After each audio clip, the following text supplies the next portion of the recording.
Town hall মোড় থেকে যুক্ত আছেন সহকর্মী জিয়াদ মাহমুদ। জিয়াদ, স্বাভাবিক সময়ের মতো যান চলাচল শুরু হয়েছে কিনা জানাবেন, আর পাশাপাশি ব্যাংকগুলোর নিরাপত্তা ব্যবস্থা কেমন দেখছেন?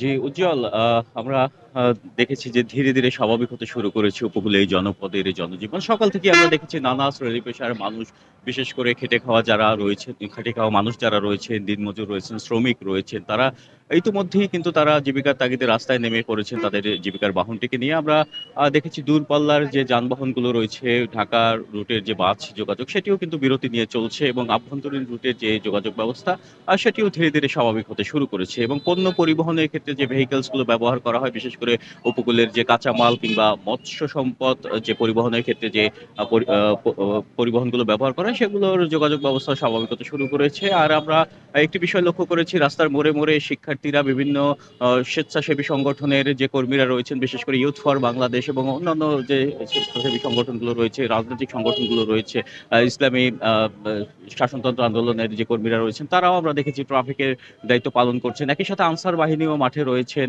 আর ব্যাংকের ক্ষেত্রে যেটি বললেন, যে সরকারি যে আর্থিক প্রতিষ্ঠানগুলো রয়েছে, ব্যাংক, বীমা, সেগুলো খোলা থাকলেও নিরাপত্তার স্বার্থে কিছুটা সীমিত করা হয়েছে প্রাইভেট ব্যাংকিং সেক্টরের লেনদেন। এদিকে আপনাকে জানিয়ে রাখি, বরগুনার যে লঞ্চ যোগাযোগ সেটি বন্ধ রয়েছে, এবং লঞ্চ মালিক কর্তৃপক্ষ জানিয়েছেন তারা অতি দ্রুতই লঞ্চ যোগাযোগ ব্যবস্থাও চালু করার ব্যাপারে সিদ্ধান্ত নেবেন। আর মাঠের সার্বিক পরিস্থিতি নিয়ে আইন শৃঙ্খলা বাহিনী, বিশেষ করে যে জেলা প্রশাসন এবং আনসার বাহিনী মাঠে তৎপর রয়েছেন বলে আমাদের জানিয়েছেন। এই ছিল বরগুনার সার্বিক পরিস্থিতির সবশেষ তথ্য।